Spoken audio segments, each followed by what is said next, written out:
Welcome back into Talking Fitchburg, and a special guest joining us via the phone lines in somewhere in America, or maybe in Verona. Who knows where this guy is? It's Scott Gerard from the Fitchburg Star. Scott, how you doing this morning?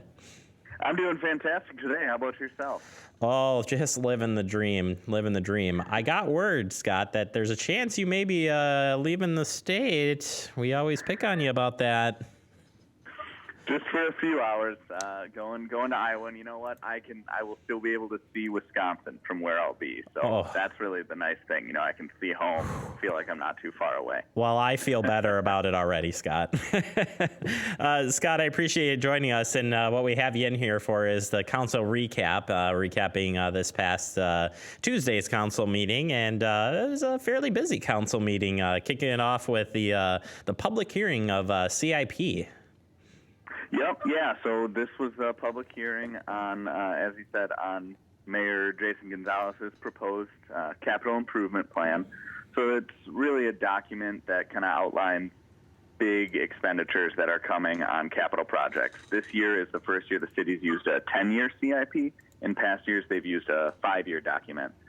That really allows them to plan out some of the bigger expenses that might be on the horizon. I can move things around, plan out when borrowing is going to happen, things like that. You know, as Jason, as the mayor, expressed earlier in this process, years 6 through 10 of this document are really just placeholders, certainly not a timeline on any of the projects. It's more of a just be aware this expenditure is coming. So the public hearing on Tuesday was quiet, just one speaker, Patrick Cheney. He had also sent an email to all of the alders with a lot of his concerns about the CIP. Otherwise, not any input that night. But this week, alders will be turning in their amendments to Mayor Gonzalez's proposal, and there will be another public hearing on those amendments and the final CIP document at the August 22nd council meeting. So those amendments are due Thursday, I want to say at 4:30 p.m., and I believe they will be posted to the website by Friday, August 18th. So a few days to review them ahead of the August 22nd public hearing. And unfortunately, our deadline for this month's paper is today, or was Wednesday, so we will not be able to get those into the paper, but we will certainly update them on the website once the alders have submitted those. So Keep an eye out for that. Yeah, and they'll be up over at the city's website with a link to the CIB as it stands currently. Also, Scott, at this meeting, there was some talk about the Nine Springs and fireworks stuff. Why don't you fill us in on that? Yeah, so there's a back-to-school event at Nine Springs this year on August 26th. It started last year as well. They're hoping to make it an annual tradition. And the city will be paying about $4,000 for fireworks at that festival. And last night, the alders expressed some concerns. One alder, Dorothy Krause in District 1, in general doesn't like spending money on fireworks. She said something about, blowing up $4,000 in 15 minutes and not being a responsible use of taxpayer money. So that was her opinion, and she had expressed that last year as well. No one necessarily jumped on that boat, but it was interesting to hear from her. She ended up voting for the proposal based on, I think, the idea of a community event and bringing the community together.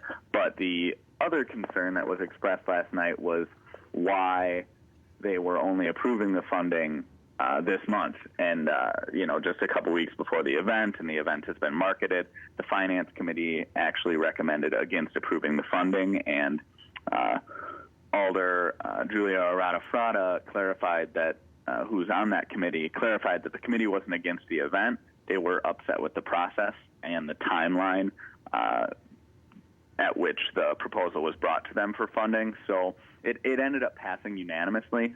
So the entire council, save one absent member, was expressed support for the money, but there was a bit of a discussion about process and what the city should be spending its money on. So it was an interesting discussion to see, and certainly one that I think will continue into the future here about the city's priorities and the process for funds like this.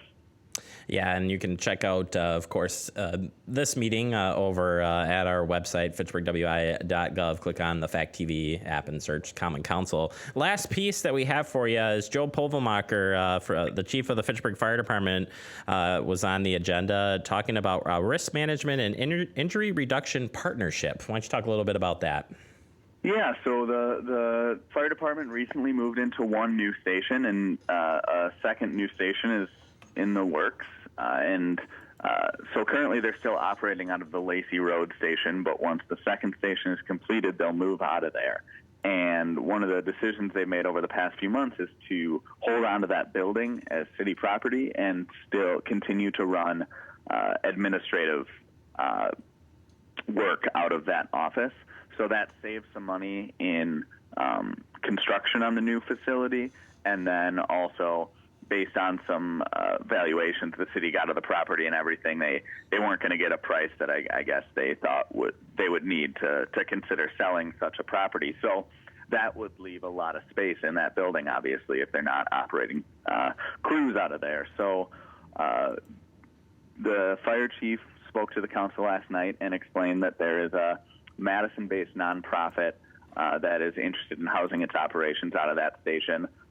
He did not name the nonprofit, but said that it's a group that the fire department has used on a regular and ongoing basis, like you said, risk reduction focus. And so they're interested in sharing some of that cost of the operation, according to the chief. And so they are expected to present to the Common Council sometime in September, he said. So we'll find out a bit more next month, I think, on what that nonprofit is and what that partnership could look like. But it certainly will be interesting to watch how that space will continue to be used. Yeah, absolutely.